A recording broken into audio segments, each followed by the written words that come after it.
Hi, everyone, and welcome back once again to the Cougar Crypto Report. I'm your co-host, Tiana, and joining me is my other co-host, Michael. What's up, everyone? I'm Michael. I'd like to also welcome everyone back to the Cougar Crypto Report. Today, we have another show where we take a deeper look at another cryptocurrency. That's right. In the last two episodes, we introduced the basics of cryptocurrency in one episode, and then we took a deeper look into Bitcoin, the first cryptocurrency ever made. In today's episode, we will talk about arguably the second most popular cryptocurrency after Bitcoin, and that is a crypto called Ether, which is powered by Ethereum. We will talk about what Ethereum is, how it works, and how it differentiates from Bitcoin. Ethereum is the second largest cryptocurrency in the world by market capitalization. Just like Bitcoin and most other cryptos, Ethereum can be used to send and receive value without the interference of a third party.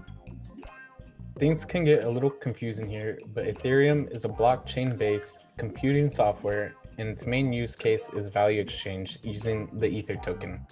Ethereum is sometimes referred to as a world computer, where any developers can build their own applications using the Ethereum network. Ethereum's main goal is to give control back to the users. Some critics say that the Ethereum network and their ambitious idea wouldn't work, but if it does, then Ethereum's decentralized network would allow for different apps to be created compared to the ones we know nowadays, like Google and Facebook. There are a few hurdles they need to get through, but we will get into those later. First, Ethereum allows developers to build what are called leaderless applications, which means that a user's data cannot be tampered with. Ethereum was introduced in 2013 by then 19-year-old programmer Vitalik Buterin, and is considered one of the pioneers of the idea of expanding Bitcoin's technology, blockchain, to have more use cases other than transactions. While Bitcoin was created with the goal of disrupting and changing how online banking and day-to-day transactions work, Ethereum was created to use the same technology Bitcoin uses, but to replace internet third parties. These are parties that store user data, transfer mortgages, among other financial things. While these applications aid people in several different ways, they have also been accused of abusing their control by censoring data or accidentally revealing user data in hacks. Ethereum would help eliminate these problems. Before getting deeper into Ethereum, it's important to understand what intermediaries are and how they work. Intermediaries help us complete all sorts of digital tasks that we do nowadays. For example, if I want to send an email, then Gmail is right there for me. If I want to send my friend $10, but I don't have cash, then Venmo is right there for me as well. This means that there are intermediaries everywhere around us, and it also means that all of our personal data, financial information, and other things are stored on other people's computers.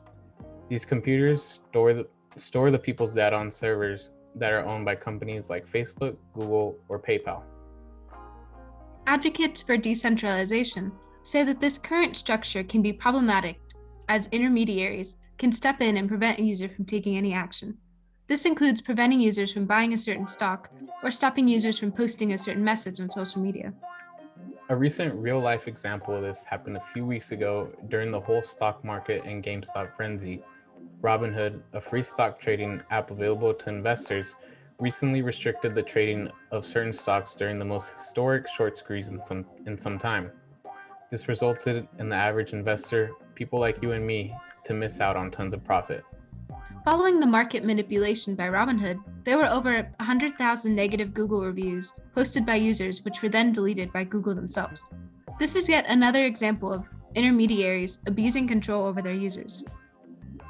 The idea of Ethereum is to change how apps on the internet work today, and this would see users get more control by replacing intermediaries with what are called smart contracts. These contracts execute rules automatically. Many people, including inventors of the internet, believe that the internet was always supposed to be decentralized, and Ethereum makes that a possibility. You may be asking yourself, how does that look like, or how does an Ethereum app work? Imagine how the App Store looks like right now, and how you see apps representing different things from fitness to messaging. Ethereum allows developers to make apps that look exactly like these, but work differently under the hood, so to speak. Again, the goal of these apps is to return control of data to the users.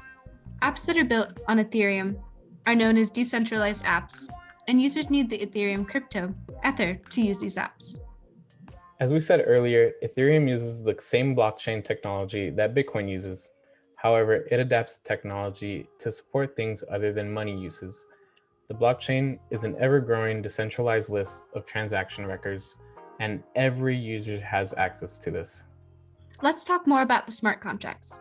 Smart contracts are a part of every cryptocurrency. For Bitcoin, this enables payments between two people without the need for a third party watching the transaction. Ethereum has these same contracts, but they aim to use these contracts for more than just simple transactions like that. With normal contracts, a document has an outline of the terms between two parties, which is enforceable by law. If I have a contract with Tiana and I break that contract, she can take me to court. With smart contracts, these terms are fortified in code so that the rules of the contract are already enforced without courts or any other third party involved. These smart contracts have no limits, and programmers can write any smart contract they can think of. A simple example of this would be if I were to send 10 Ethereum tokens, or Ether, to Michael, but I require the tokens to be dispersed or given to him until after a certain date. While the chance to create smart contracts have their advantages, they do also have a higher chance of vulnerability. Common ways of using smart contracts are for multi-signature accounts, financial agreements, and storage, among other things. Smart contracts form the building blocks for decentralized apps and even whole companies, which are called decentralized autonomous companies, or DAOs. These companies are controlled by smart contracts rather than human executives or bosses. One advantage of DAOs are that they allow the building of fairer organizations than the ones now. Most companies have leaders who make decisions that affect the whole company. In DAOs, the stakeholders have more direct control over how a company should operate rather than one person. People see these companies as a more rigorous way to ensure democracy. This allows stakeholders to vote on everything from changing rules or even adding rules to the smart contract. Anybody can use smart contracts if they have Ethereum's native token, Ether. Ethereum apps will provide instruction on how to use the specific and the smart contracts. Like we brought up earlier, these smart contracts can be used for anything. For example, lending out money without an intermediary. For those wondering the difference between Ethereum and their native token Ether, we have the answer for you. Ethereum is the whole network, and Ether is the main token, or crypto that runs on it. So Ethereum is like the car, and Ether is the fuel that powers that car. Any activity on the Ethereum blockchain requires an amount of Ether to power it, known as gas or fuel. Now that we've talked a little bit more about how Ethereum works and how it uses smart contracts for not only simple transactions, but many other uses as well, it's time to talk about how it differentiates from Bitcoin.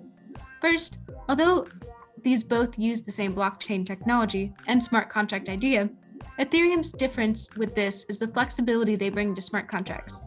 Instead of just having them for simple transactions, Ethereum aims to bring smart contracts to more use cases, like lending and borrowing money, for example, or powering tamper-proof decentralized applications. The main difference between Bitcoin and Ethereum was that Bitcoin was created as an alternative to national currencies, where they aspired to be a medium of exchange and a store of value. Ethereum, on the other hand, was created with the intention of being a platform to facilitate immutable programmatic contracts and applications using the Ether token. They are both digital currencies, but the primary purpose of Ether is to power the operation of Ethereum smart contracts and decentralized apps. Even though Ethereum is the second largest cryptocurrency by market cap, it's important to note that it is much smaller compared to the market cap of Bitcoin as well. As of March 7th, the market cap for Bitcoin is just under $1 trillion, whereas the market cap for Ethereum is just under $200 million. Now that we have gone over the main differences between Ethereum and Bitcoin, it's time to look at some of the challenges Ethereum faces. One of the biggest challenges they face is that they're not scalable, which means it cannot support many users at the same time yet. This throws the idea of Ethereum being a supercomputer to the test, but there are programmers looking to make Ethereum more scalable so that it could support more users. The more users on the Ethereum network, the higher the gas fees or the fuel fees are. This can be a challenge for decentralized apps as well, because they can become very expensive to run if the app becomes congested with users. Once issues with scalability can be fixed, then the issues with the high gas fees will solve themselves. Right now, the high gas fees are a problem as well because it keeps the average investor from doing anything without paying a high transaction fee. For Ethereum to fully realize its potential to be an actual world computer of sort like it already is regarded as, they need to solve their problems of scalability and high transaction or gas fees. And to wrap the show up, we will do a quick rundown of what we talked about today. We went over how Ethereum works, what its main goal is, and who it was introduced by.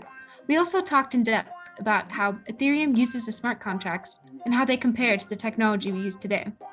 Then we not only talked about the differences between Bitcoin and Ethereum, but also the challenges Ethereum faces if they want to keep improving. We hope everyone learned something new today, and thank you for tuning into the Cougar Crypto Report. Until next time, I'm your co-host, Tiana. And I'm your co-host, Michael. We will see you next time on the Cougar Crypto Report. Thank you for joining us once again. CCR out.